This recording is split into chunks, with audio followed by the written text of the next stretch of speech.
रसूल करीम अम्मा बाद फ़ाऊज़ु बिल्लाहि मिनश्शैतानिर्रजीम बिस्मिल्लाहिर्रहमानिर्रहीम।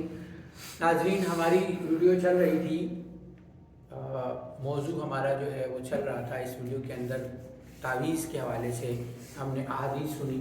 अब तावीज़ के हवाले से आइमा रबा क्या कहते हैं और मुख्तलिफ़ जो है मुफ्तियान कराम का फ़तवा इसके बारे में क्या है वो मैं अर्ज़ करूँगा। साथ साथ में हवाले इसलिए दे रहा हूँ ताकि आप अपनी किताबों में वो इन चीज़ों को चेक कर सकें। सबसे पहले इमाम मालिक के यहाँ इमाम मालिक फरमाते हैं कि मरीज़ के गले में ऐसी तहरीर तावीज़ लटकाने में कोई हर्ज की बात नहीं जिसमें अल्लाह का नाम लिखा हो। हर वो तावीज़ जिसमें अल्लाह का नाम और कुरान की आयतें लिखी हों, आसानी और तंदुरुस्ती की उम्मीद से मुसीबतों के बाद लटकाना इन मुबाह दमदार झाड़ फूंक की तरह है जिसकी अबाहत के दलाइल हदीस मुबारका में मौजूद हैं। तफसीरुल कुर्तबी में सफ़ा 5 319। इसी तरीके से हनाबला के यहाँ इमाम अहमद बिन हम्बल ने बयान किया कि मुझे तमाम तावीज़ात के बारे में दरियाफ्त किया गया जो नज़ूल के बाद अमूमन घरों में लटकाए जाते हैं। आपने फरमाया कि मेरे ख्याल में कोई हर्ज नहीं। खलाल ने बयान किया, हमसे अब्दुल्ला बिन अहमद ने हदीस बयान फरमाई है कि मेरे वालिद खौफसदा शख्स के लिए तावीज़ लिखते थे और बला के लिए भी तावीज़ लिखा करते थे। खलाल ने बयान किया कि हमसे अब्दुल्ला बिन अहमद ने हदीस बयान की, फरमाया कि जब किसी औरत को दर्द-ए-ज़ा और विलादत की परेशानी होती तो मेरे वालिद एक सफ़ेद बर्तन के अंदर किसी साफ पाक चीज़ पर अब्दुल्ला बिन अब्बास की ये हदीस लिखा करते थे। और ये फ़तहुल बारी के अंदर जो है ये रिवायत लिखी गई है। शवाफ़े के यहाँ हाफिज़ इब्न हजर फरमाते हैं कि दम दुरूद के जवाज़ पर 3 शराइत के साथ अलल इजमा है, यानी तफसीर गुजर चुकी है, यानी शिरक ना हो और वगैरह वगैरह, वो पिछली वीडियो के अंदर आप देख सकते हैं। ऐनाब के यहाँ मुल्ला अली कारी ने शरह मिशकात में फरमाया है, फरमाते हैं कि वो अमल जो कुरानी आयात और अल्लाह रब्बुल इज़्ज़त के अस्मा मुबारक के सिफ़ाती नाम या नबी करीम सल्लल्लाहु अलैहि वसल्लम से साबित शुदा अदिया मासूरा के साथ हो तो इसमें शरन कोई का बात नहीं बल्कि मुस्तहब है। ख्वाह वो तावीज़ का अमल हो, दम हो, झाड़ फूंक हो। अलबत्ता इब्रानी या इस जैसी दीगर ज़बानों में तावीज़ और दम करना इसलिए ममनू है कि ये शिरक हो सकता है क्योंकि वो समझ में नहीं आती। किताबुल तिब में फरमाते हैं, ये उन्होंने लिखा है। हाफिज़ इब्न तैमिया अपने फतवा में फरमाते हैं कि औरत अगर दर्द-ए-ज़ा में मुब्तला हो और ज़िंदगी में तकलीफ़ हो या कोई बीमारी हो तो मंदर झैल कलिमात लिख कर कागज़ पर पिलाया जाए, इसको पानी को नाक के नीचे छिड़काया जाए, बर्तन में लिख कर पिलाया जाए या किसी कागज़ पर लिख कर औरत की रान पर बांधा जाए तो बीमार को पानी पर दम करके पिलाएं तो भी इंशाअल्लाह अज़ीज़ शिफा होगी। दुआ वही है जो इब्न अब्बास रज़ी अल्लाह ताला अन्हु की है, बिस्मिल्लाह ला इलाहा इल्लल्लाहुल अलीमुल करीम, और आगे इसी तरीके से दूसरी। इब्न कय्यम फरमाते हैं कि उलमा की एक जमात ने कुरान मजीद को तावीज़ात में लिखने और मरीज़ की शफायाबी के लिए पिलाने की इजाज़त दी है कि अल्लाह रब्बुल इज़्ज़त ने कुरान में शिफा रखी है।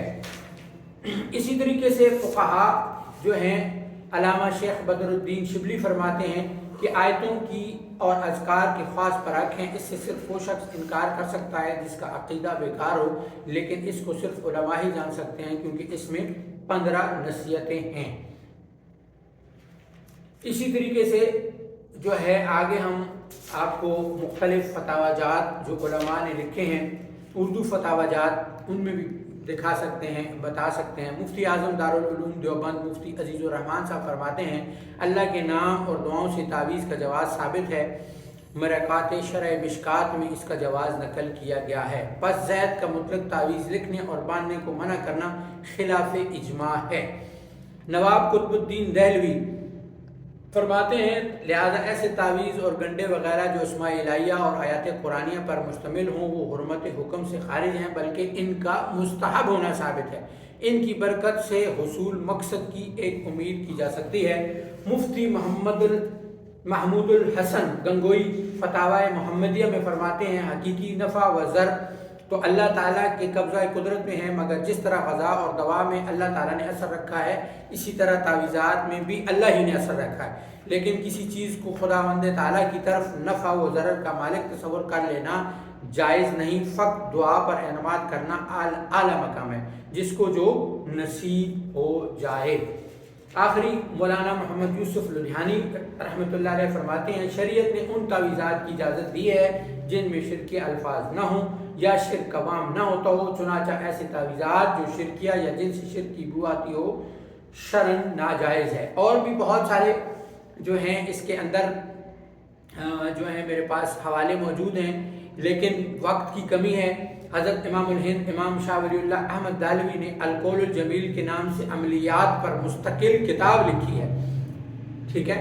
تو کمالات عزیز شاہ عبد العزیز محدث دہلوی نے لکھی ہے، اور یعقوب نانوتوی نے بیاض یعقوبی لکھی ہے، مولانا اشرف تھانوی رحمۃ اللہ علیہ نے اعمال قرآنی لکھی ہے، امام الاثر مولانا سید محمد انور شاہ کشمیری رحمۃ اللہ علیہ نے گنجینہ اسرار لکھی ہے، مولانا زکریا رحمۃ اللہ علیہ سے منزل منقول ہے، مولانا صوفی محمد عزیز الرحمن پانی پتی سے آئینہ عملیات لکھی ہے۔ تو یہ تمام وہ جو ہیں آپ کو میں نے احادیث اور فتاوی جات اور یہ ساری چیزیں بتائی ہیں جن کے ذریعے سے تعویذات ثابت ہوتے ہیں۔ اب اس کے بعد بھی کوئی نہ مانے تو الامان الحفیظ، وہ تو اگر میں نہ مانوں تو اس کو کیسے منوایا جائے، احادیث قرآن آئمہ کے ہاں اور اسی طریقے سے دیوبند کے ہاں اور اسی طریقے سے یہ تمام فتاوی جات آپ کو دکھا دیے گئے۔ اب اگر کوئی نہیں مانتا تو پھر اس کو ہم کیا کہہ سکتے ہیں؟ اللہ ہم سب کو عمل کی توفیق عطا فرمائے۔ وآخر دعوانا ان الحمد للہ رب العالمین۔